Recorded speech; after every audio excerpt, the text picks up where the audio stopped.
mazingira, wewe mkuu wa giza, achia hali ya hewa kwa jina la Yesu, kwa jina la Yesu. Chochote ulichokiharibu leo tunakuharibu wewe, toka kwenye maisha yangu, toka kwenye familia yangu, kwa jina la Yesu.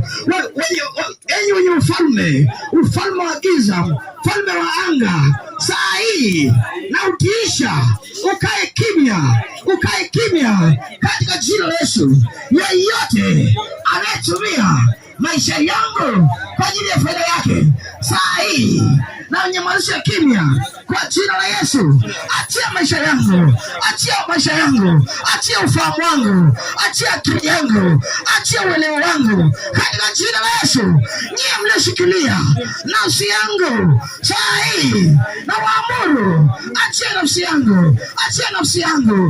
nafsi yangu ipendeze Bwana kwa jina la Yesu. Hamtatumia mazingira yangu, hamtatumia nafsi yangu jioni ya leo katika jina la Yesu.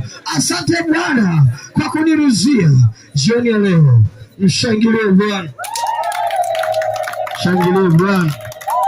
Mkaribishe wa kulia na kushoto, mwambie karibu, karibu. Leo ni siku ya zoni, wako malaika na wakaribisha wale malaika wa familia